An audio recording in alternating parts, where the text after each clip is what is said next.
Livro do profeta Ezequiel, no capítulo 22 e o versículo de número 30, eu quero falar nessa noite sobre fechando as brechas. Livro do profeta Ezequiel, capítulo 22 e o versículo 30. E busquei dentre eles um homem que estivesse tampando o muro, e estivesse na brecha perante mim por esta terra, para que eu não a destruísse, porém a ninguém achei. Judá estava vivendo um declínio moral, espiritual. Eles estavam vivendo um tempo de apostasia. O versículo 4 do capítulo 22 diz: Tu te tornaste culpada pelo sangue que derramaste, e te contaminastes pelos ídolos que fabricastes.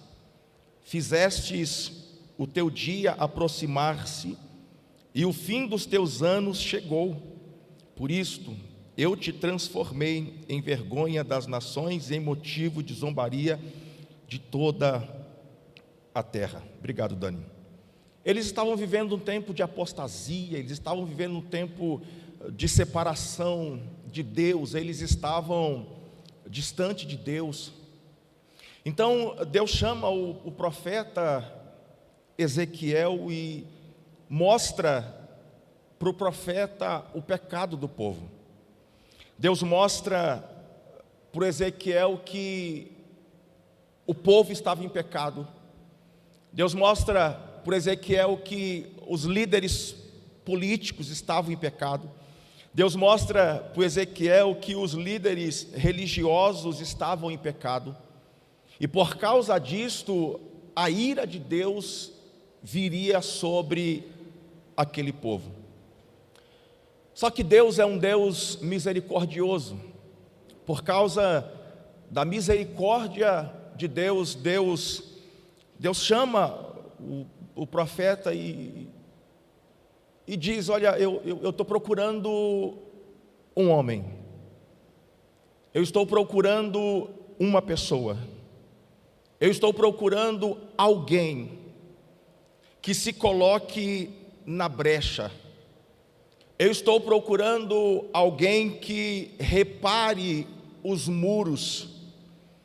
Só que a palavra vai dizer, o versículo que nós por ora lemos, vai falar que Deus não encontra ninguém, não encontra uma pessoa, não encontra um homem que fosse capaz de se colocar nessa posição entre Deus e o povo.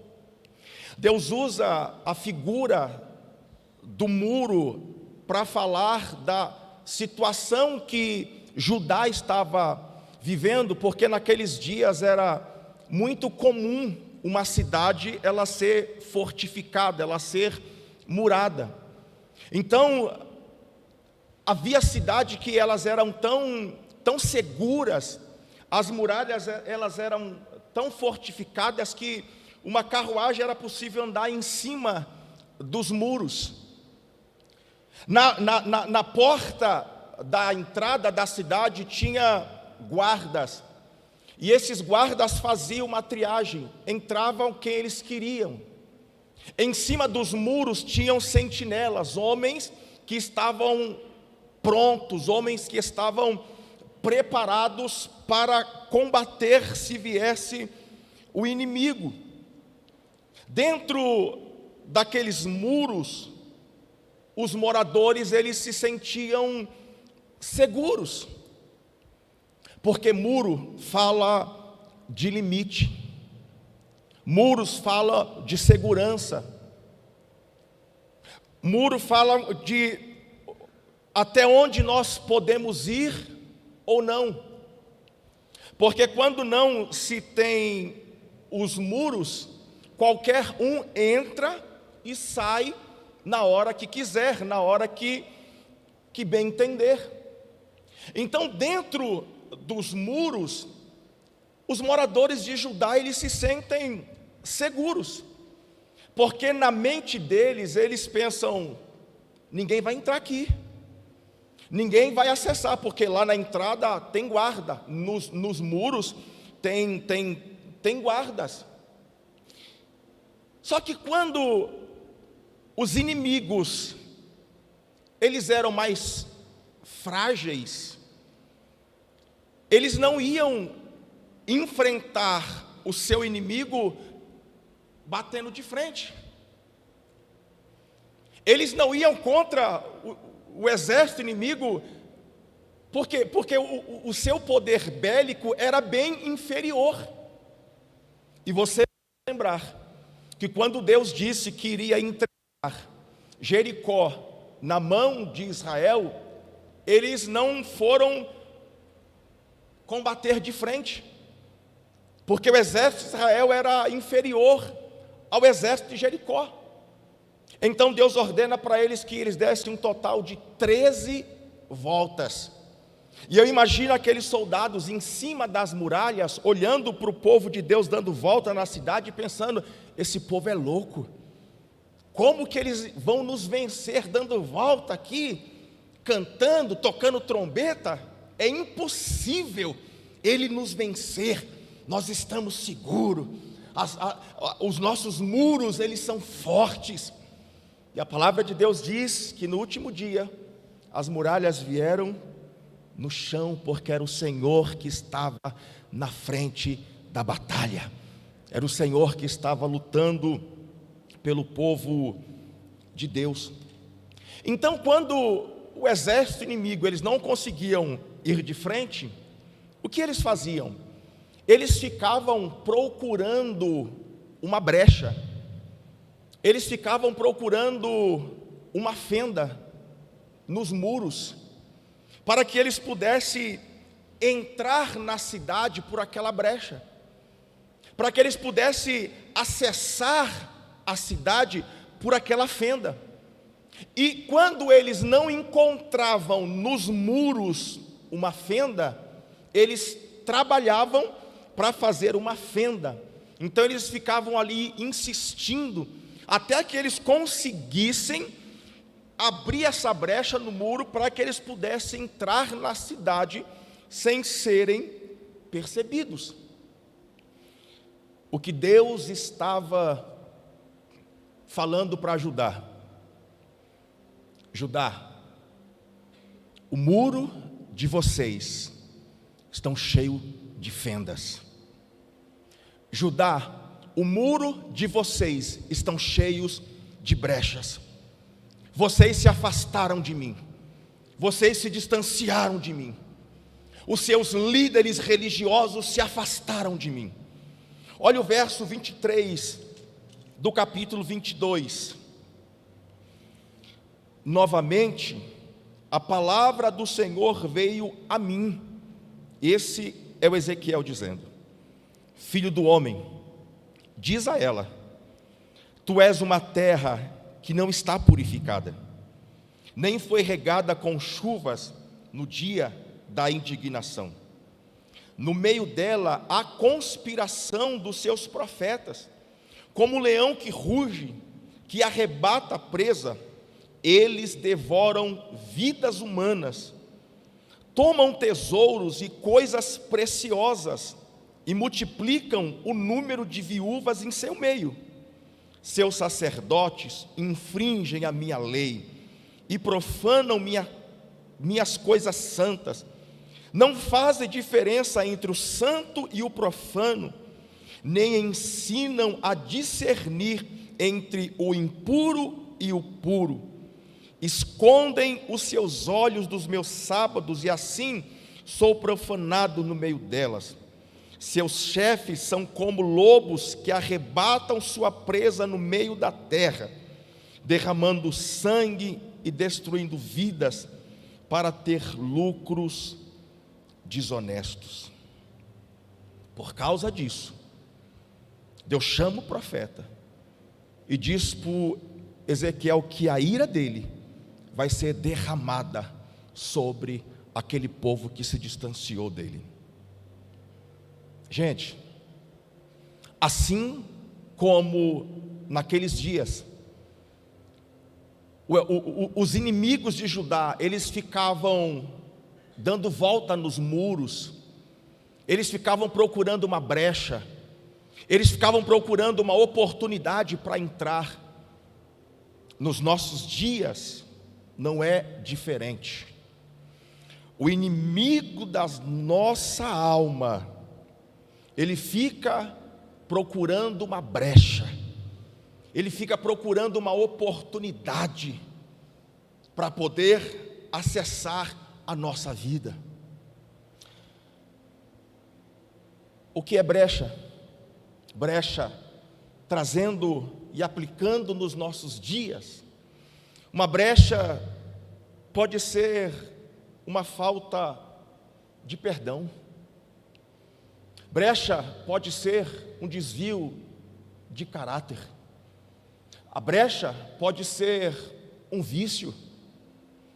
A brecha pode ser a rede social.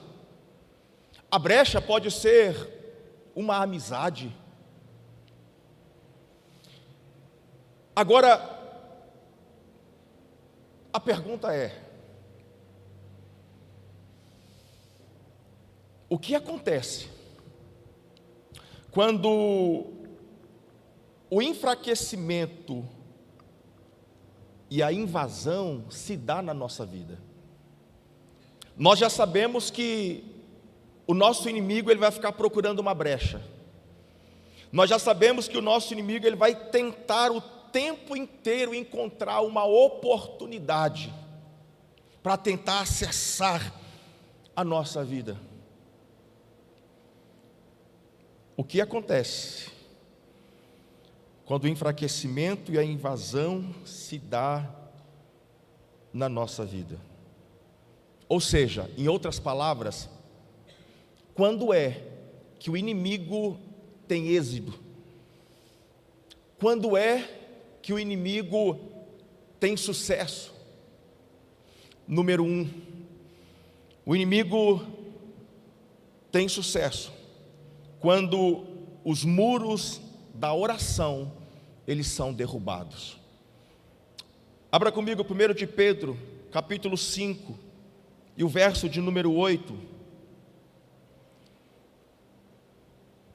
Olha o que a palavra diz: tende bom senso e estais atentos. O diabo, vosso adversário, anda em derredor, rugindo como leão, procurando quem, gente? Procurando quem possa devorar. A palavra está dizendo que o diabo não vai desistir. A palavra está dizendo que o diabo vai impor as suas forças e as suas energias, procurando encontrar uma brecha, procurando encontrar uma oportunidade. O que o Pedro está dizendo, o Pedro está dizendo que nós devemos estarmos sóbrios. Numa outra versão diz: olha, estejam sóbrios, tenham um autocontrole, porque o diabo vai impor as suas forças para de alguma forma nos tocar, nos atingir. E nós precisamos termos o autocontrole para enfrentar as nossas questões internas. Porque algumas vezes o nosso adversário, ele vai procurar encontrar uma brecha para acessar as nossas emoções, os nossos sentimentos. E se nós não tivermos sobriedade, se nós não tivermos o domínio próprio, o autocontrole, nós corremos um risco neste momento de crise existencial, nós corremos o risco de abrirmos uma brecha e darmos uma legalidade para o inimigo entrar. O Pedro também disse que nós devemos estarmos vigilantes. Ele diz: sede sóbrios, estais vigilantes. Porque se nessa procura de encontrar uma brecha nas nossas emoções, dos nossos sentimentos, se ele não encontra aqui dentro, ele vai procurar fora. Se ele não consegue essa brecha interna, ele vai procurar esta brecha externa. E aí é que o Pedro diz: olha, estejam vigilantes, estejam espertos, porque o diabo pode querer achar esta brecha usando alguém, usando uma pessoa. Então, de repente, o diabo vem e não encontra, não acha nada em nós. Estamos blindados, os nossos sentimentos guardados em Cristo. E aí ele vai procurar de forma externa. Aí ele pode usar uma pessoa, uma fechada no trânsito, pode ser uma brecha. Se nós não estivermos vigilantes, nós corremos o risco de devolvermos a afronta da mesma forma que a afronta veio. Neste momento, nós abrimos uma brecha para o nosso inimigo entrar. Nós damos legalidade. Irmãos, ele não vai desistir. Ora ele vai tentar acessar dentro, ora ele vai tentar acessar fora, mas uma coisa nós precisamos entender: ele não vai desistir. Algumas pessoas até brincam de ser crente, mas o diabo não brinca de ser diabo. Lá no jardim do Éden, Deus preparou tudo para o Adão e para a Eva, do bom e do melhor. Às vezes, nós até se iludimos. Alguém diz assim: não, eu vou buscar umas frutas da João Dias para lá, porque são selecionadas, só coisa boa. Na verdade, coisa boa tinha no jardim do Éden, irmão. Aqui é o que sobrou do jardim do Éden, mas coisa boa tinha era lá. Então, o que esse diabo, que nós acabamos de ler, que fica andando a derredor, procurando quem possa tragar, o que ele faz lá no jardim do Éden? Ele fica só observando. Talvez ele observa que a Eva passa na árvore, dá uma olhada, acha bonita e vai embora. E ele está de longe só olhando, observando, procurando uma oportunidade. Ele percebe que no outro dia a Eva passa, olha de novo e ele diz: eu vou tentar, vai que cola. Ele diz: e aí, dona Eva, como estão as coisas? Tudo bem? Já pensou, irmão, você está lá na tua casa, aparece uma cobra. Eu falei: e aí, tudo bem? E aí a Eva: tudo bem, tudo jóia, bonita, né? Bonita. E aí a Eva fala: não, mas eu não posso mexer, não posso tocar. Mas por que, mulher? Deixa de bobagem. Oxe, não pode, por quê? Não posso. Deus falou que... será? Mas será que é tudo isso mesmo? Será? E aí a Eva ouve: é mesmo, né? Será? E aí ela come do fruto. E o que eles perderam? O paraíso. porque depois disso eles vão ser colocados para fora. Mas o maior prejuízo deles, a maior perda deles não foi o paraíso. A maior perda deles é perder a presença de Deus. Todas as vezes que os muros da oração caírem na nossa vida, nós estaremos vulneráveis. Todas as vezes que o muro da oração cair, nós tiramos os limites do inimigo. Ele vai entrar e vai sair na hora que ele quiser.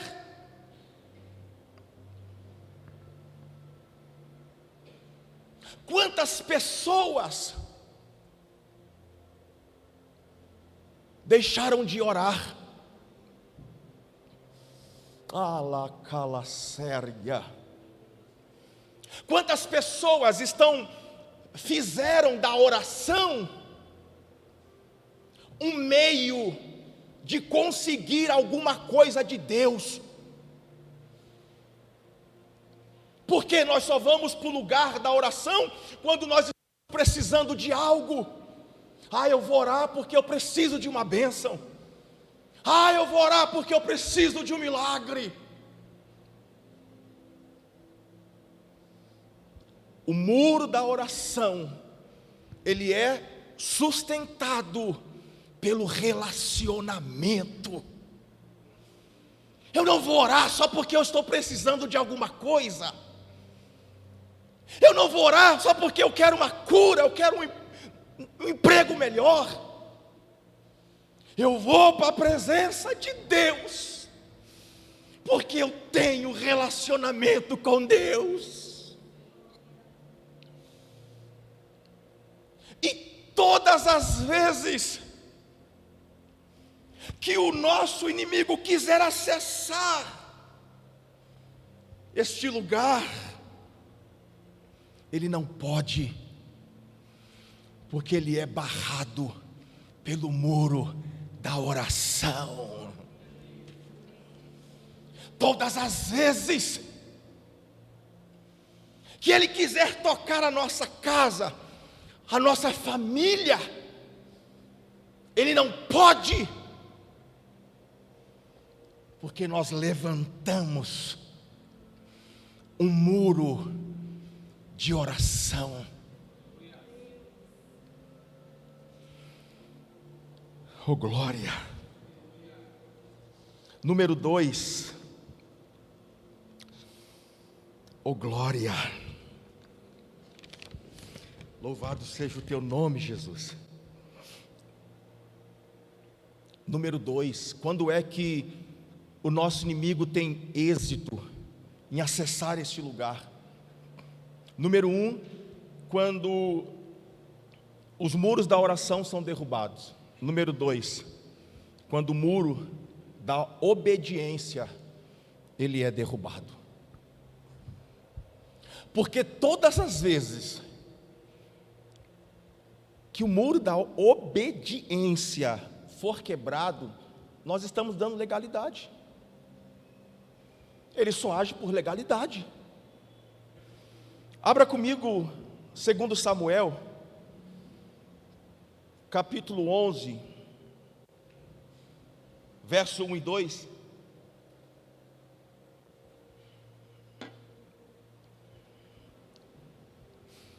Na época da primavera, no tempo em que os reis saem à guerra, Davi enviou Joabe e com ele os seus servos e todo Israel, e eles destruíram os amonitas e sitiaram Rabá. Mas Davi fez o que, gente? Davi ficou na onde? Numa tarde, Davi se levantou da cama. Numa tarde? Davi dormiu até tarde, em vez de ir para a guerra.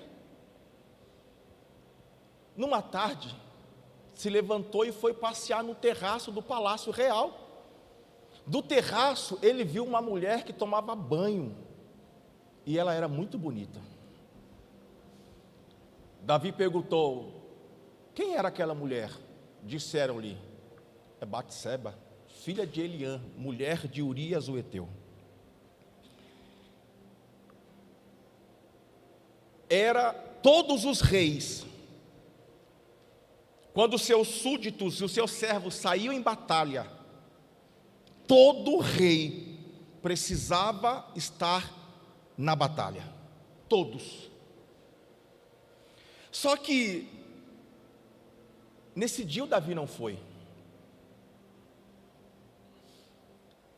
Gente, e às vezes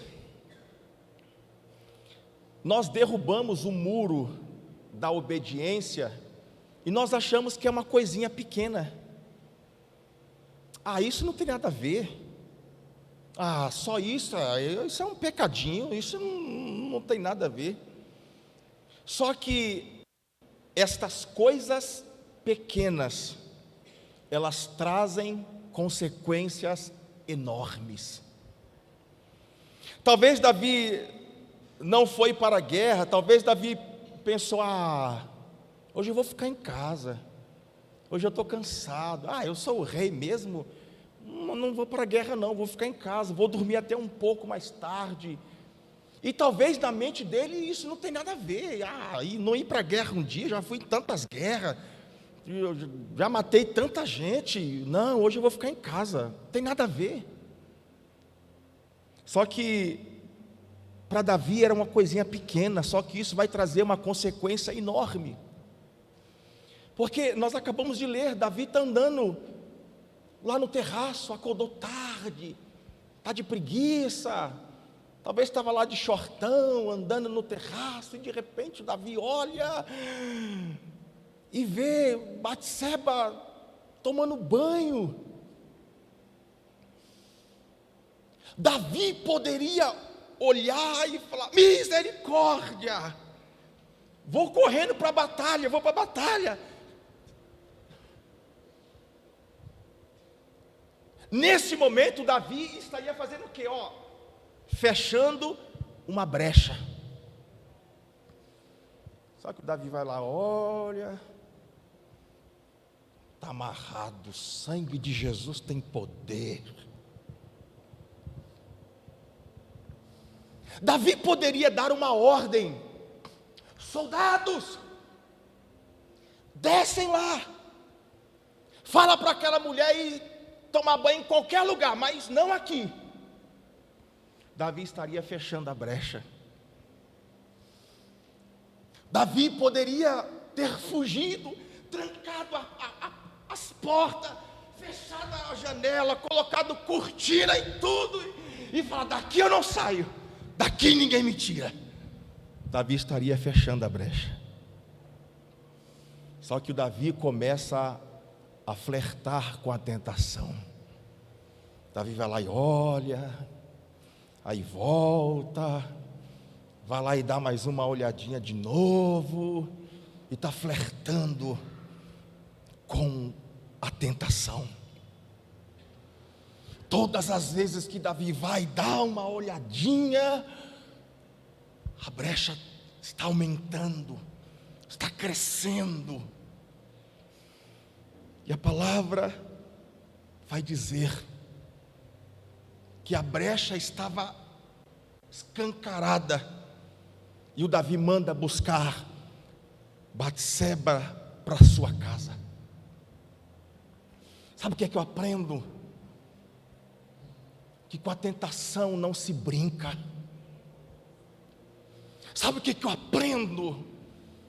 Que nós não devemos flertarmos com o pecado.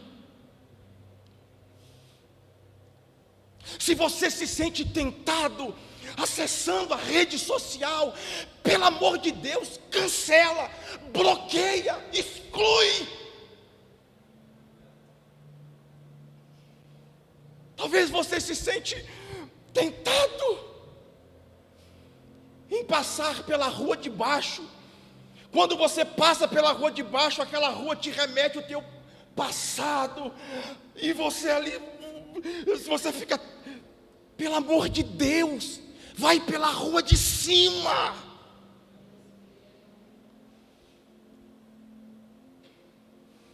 Mas não brinca com a tentação.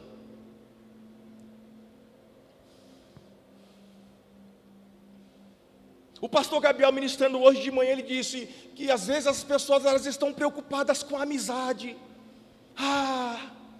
Eu não posso me posicionar desta forma porque minha amizade.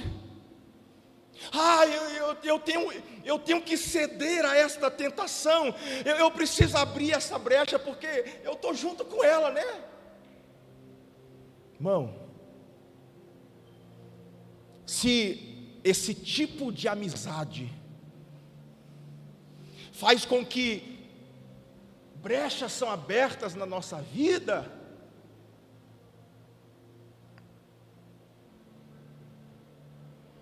foi tarde.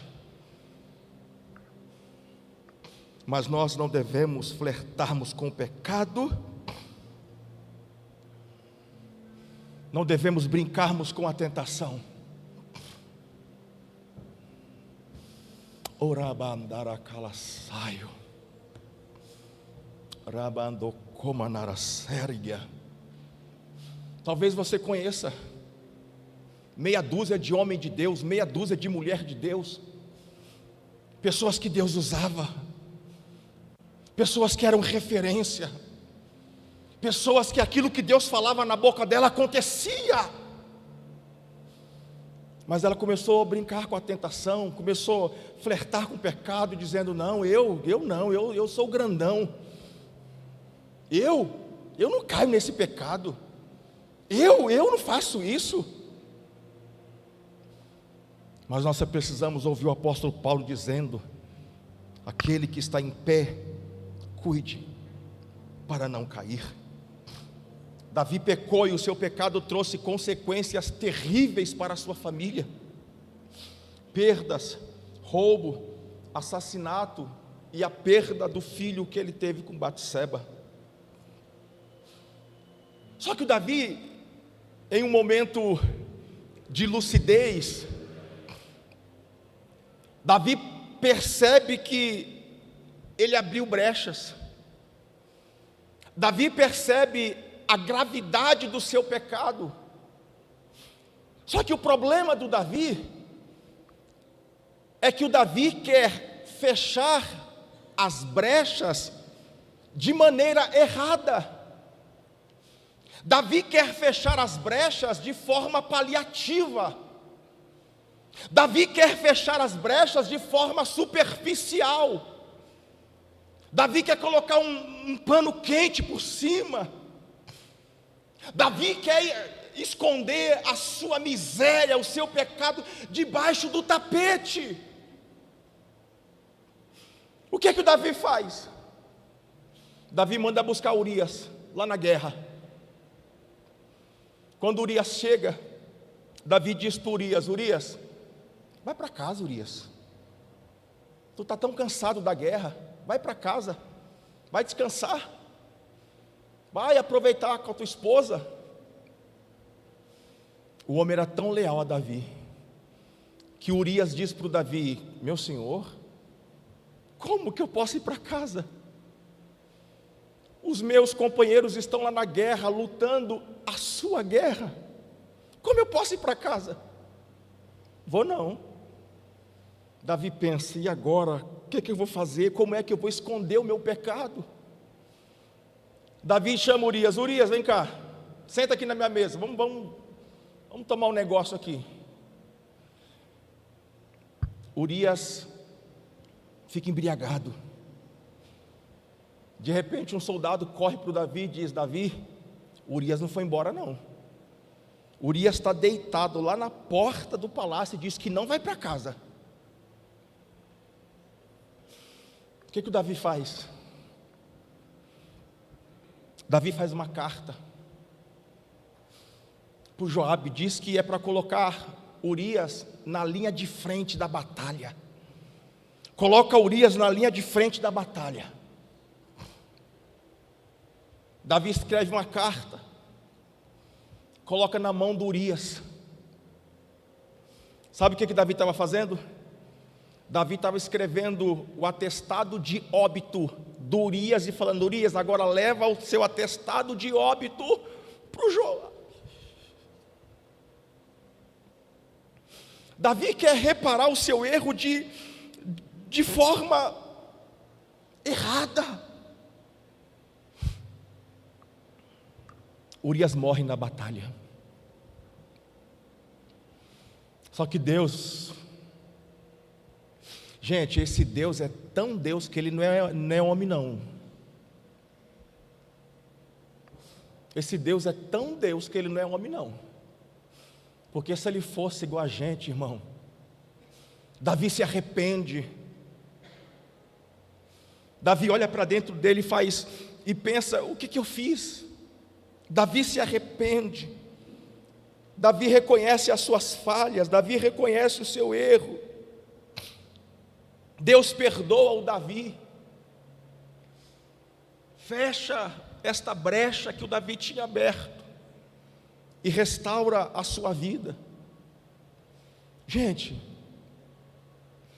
só que fechar brecha não tem nada a ver com questão espiritual. Fechar brecha não tem nada a ver com nível de fé.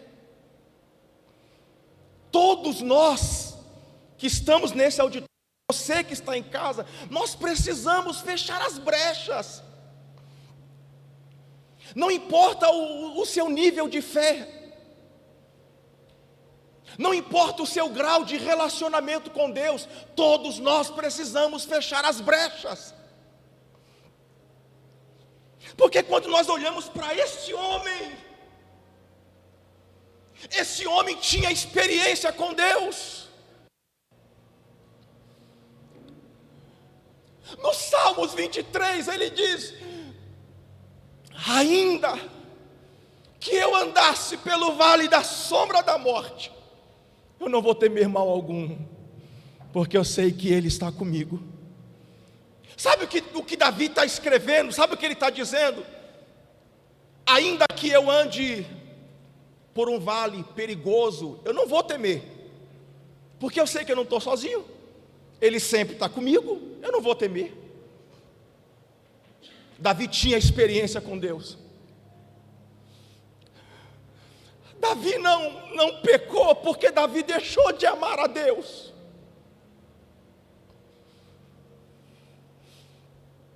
No Salmos 27, versículo 4, o Davi diz assim: uma coisa,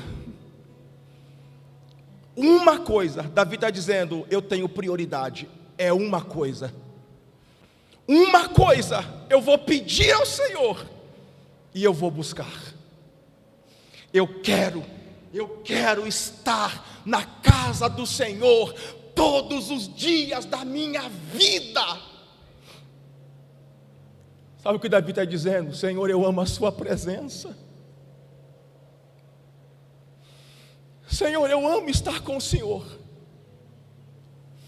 Eu amo esse ambiente da sua presença.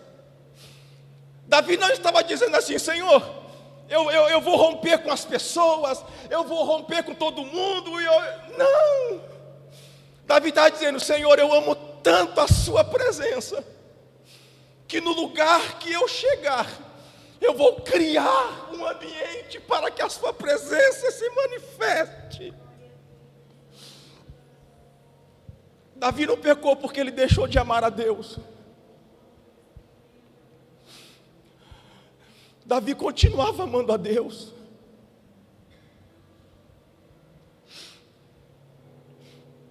O Davi caiu, porque o Davi permitiu uma brecha.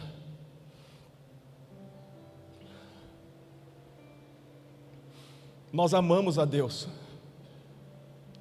nós amamos a presença de Deus, só que isto não impede que brechas são abertas na nossa vida. Quantas pessoas caíram, pecaram,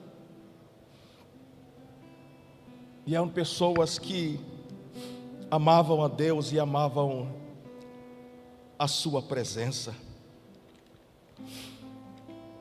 Meu desejo nessa noite é que nós possamos erguer o muro da oração. Meu desejo nessa noite é que nós possamos reerguer o muro da obediência. Talvez por alguma questão, esse muro da oração caiu, foi derrubado.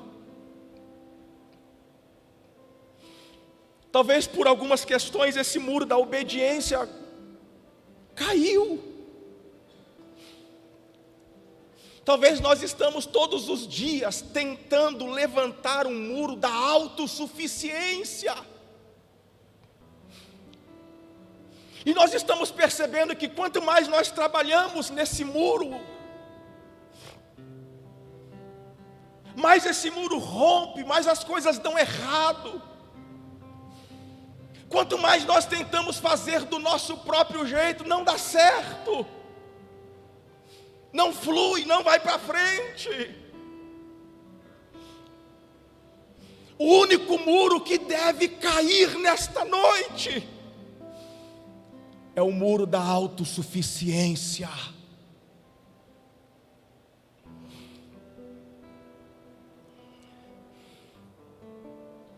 Oh glória!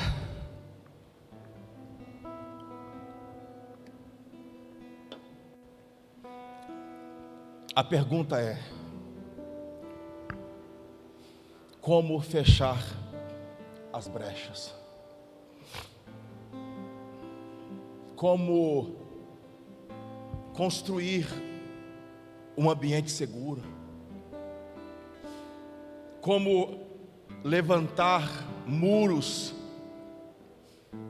à prova dos inimigos, dos invasores? Quero te dar 2 exemplos e nós vamos orar. Número 1, como eu devo fechar as brechas? Tiago capítulo 4, versículo 7. Número 1, eu fecho as brechas se sujeitando a Deus, reconhecendo quem Deus é. Quando eu me sujeito, a minha sujeição é uma obediência voluntária. Eu me submeto, eu abro mão da minha vontade, eu abro mão das minhas preferências. Quando eu me sujeito a Deus, eu mortifico as minhas vontades, e as brechas, elas são fechadas. O Paulo, em Romanos capítulo 8, verso 1, diz que nós não andamos mais na carne. As coisas que nós fazemos, nós não fazemos mais pela carne. Nós não fazemos mais pelas nossas próprias vontades. Quando nós nos sujeitamos a Deus, as brechas elas são fechadas porque nós passamos a andar agora pelo Espírito. É o Espírito que nos guia, é o Espírito que nos conduz. Existem brechas, se sujeite a Deus, se sujeite à vontade de Deus, porque a vontade de Deus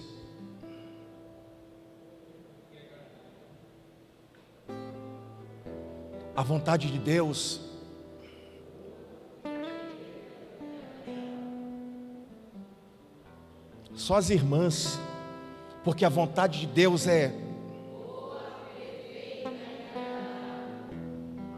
meus irmãos, a vontade de Deus é, toda a igreja, a vontade de Deus é, Então por que eu não vou andar debaixo dessa vontade? Então por que eu não vou me sujeitar a essa vontade? A palavra diz: resistir o diabo. Como é que eu resisto o diabo? Não é com argumentos, não é com experiência. Eu resisto o diabo é pela palavra. Mateus capítulo 4 e o verso 4, nós vamos ler o 4, 7 e o 10. Como é que Jesus resistiu o diabo? Olha o que Jesus disse: mas Jesus lhe respondeu. Respondeu o que, gente? Versículo 7. Jesus lhe respondeu: também está escrito. Versículo 10. Então Jesus lhe ordenou: vai-te, Satanás, porque está escrito. Nós resistimos o diabo pela palavra. Está escrito, está escrito, está escrito. Quando o diabo quiser encontrar uma brecha dizendo: você não pode, você não vai, você não é, você diz: está escrito, eu posso todas as coisas naquele que me fortalece. Está escrito. Oh, glória!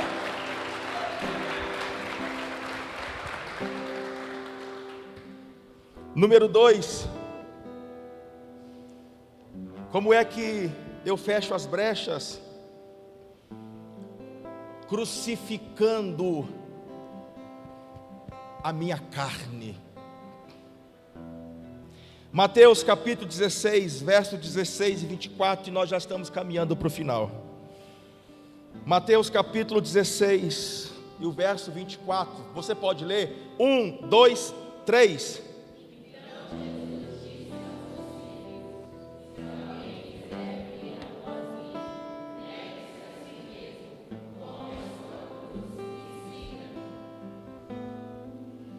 Quer fechar as brechas?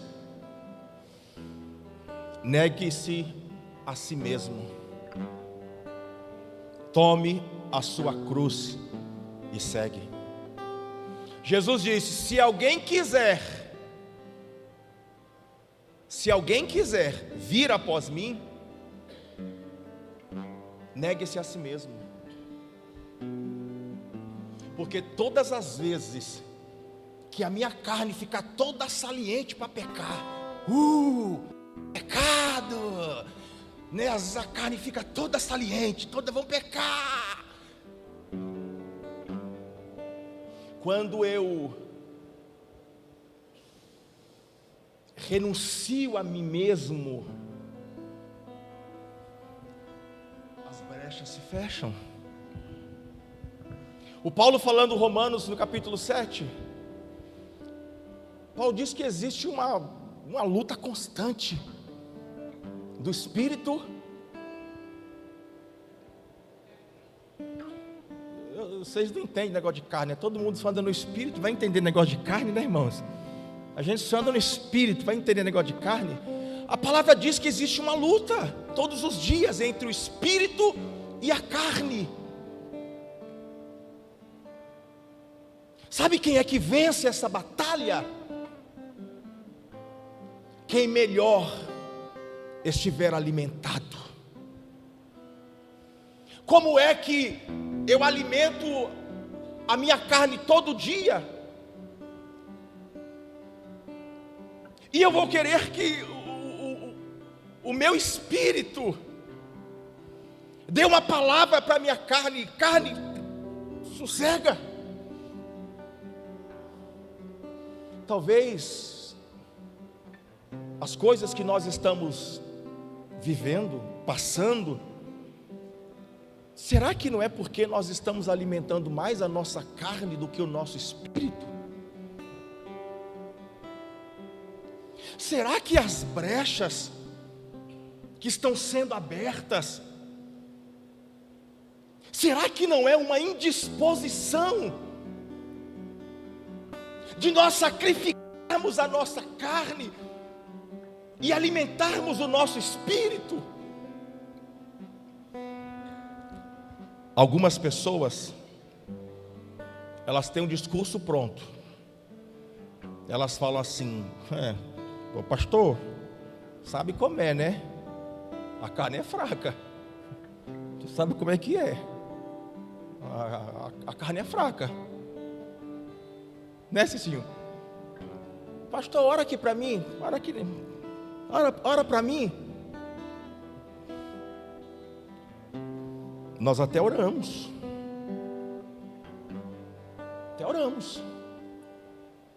Se for demônio, vai ter que ir embora, irmão.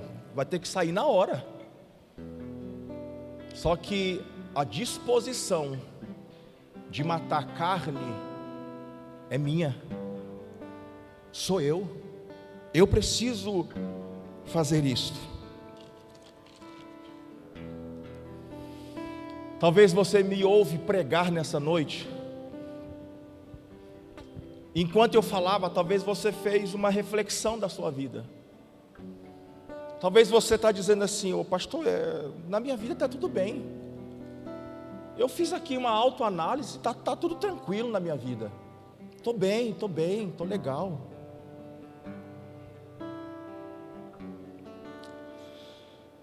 Está tudo tranquilo na minha vida. Está ouvindo? Está ouvindo? Está ouvindo? Não? Está ouvindo?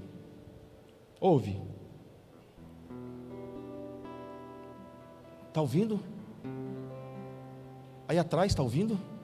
Não? Aqui está ouvindo? Dá para ouvir aí, Maurílio? Então eu vou falar bem alto para todo mundo ouvir.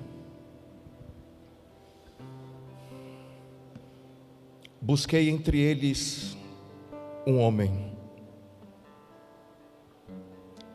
um ser humano, uma mulher que se colocasse na brecha,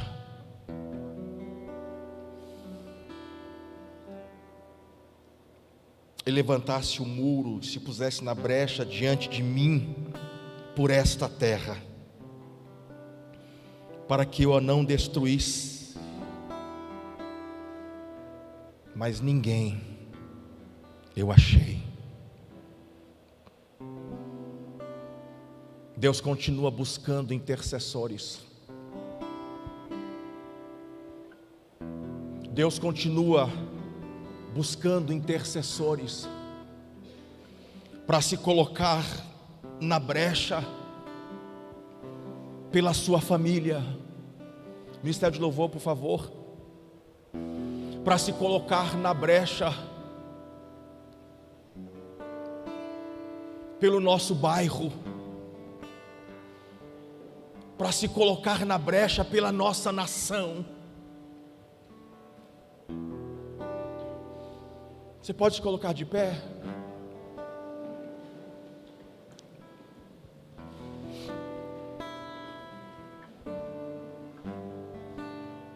Jesus se colocou na brecha por nós.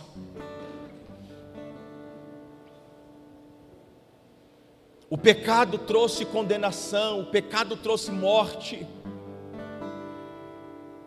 O pecado abriu uma brecha que nenhum de nós teríamos condições de fechar. Mas Jesus, o nosso eterno intercessor, Jesus se colocou na brecha por nós. Nessa noite há um clamor. Há um clamor, dizendo: a quem enviarei? Quem há de ir por nós? O Senhor continua Talvez hoje Ele não está falando para o Ezequiel. Talvez hoje Ele está falando: ei Henrique, ei João, ô Madalena, estou procurando alguém para se colocar na brecha. Eu estou procurando alguém que se coloque entre eu e este povo, por esta nação. Deus está procurando intercessores que se coloque diante dele e a nossa nação. Neste momento, existe alguém na nossa nação sendo assassinado. Neste momento, existe uma criança na nossa nação sendo abusada. Neste momento, existe um casamento que está terminando.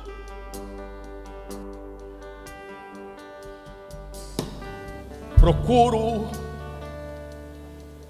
alguém para se colocar na brecha. Onde estão as pessoas que vão se colocar na brecha pela nossa nação?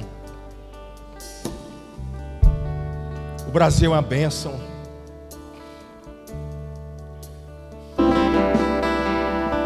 Alguém que me ouve, enquanto eu falava, você começou a se perguntar: Deus, por quê? Por que isso está acontecendo? Eu não dei brechas. Deus, por que tudo isso está vindo, Deus? Não foi você que abriu brecha, foi a pessoa. E aí você está sendo bombardeado pelo diabo. O que você precisa fazer é se colocar na brecha por esta pessoa. Eu quero liberar o altar. Talvez você está enfrentando algumas guerras, está enfrentando algumas coisas há um tempo. E por todo esforço que você faz, você não consegue vencer. Vira e mexe, você volta e comete o mesmo erro. Vira e mexe, você volta e cai no mesmo pecado. Vira e mexe, você volta e acaba fazendo a mesma coisa. Se você quiser, nós queremos orar por você, para que essa noite esta brecha seja fechada e você saia daqui para viver coisas novas. Se quiser, pode vir. Eu também nessa noite eu quero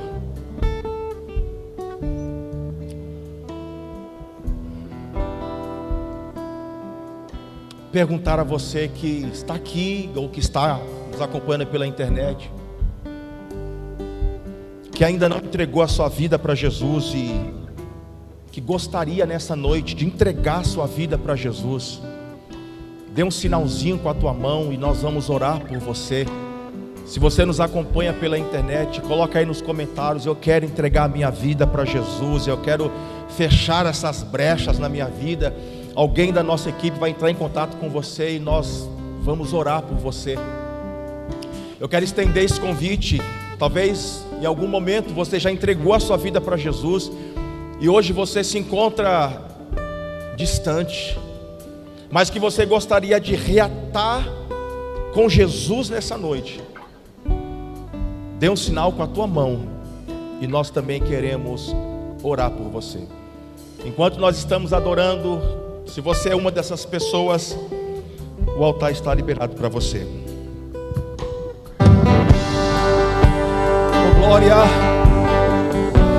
Que você tenha uma semana extraordinária. Eu declaro que brechas foram fechadas na tua vida. Eu declaro você entrando em lugares que você ainda não entrou. Eu declaro você desfrutando de uma presença que você ainda não desfrutou. Vá em paz. Que o Senhor te abençoe e te guarde. Nós falamos nessa noite de fechar as brechas. Então feche as brechas antes de ir embora.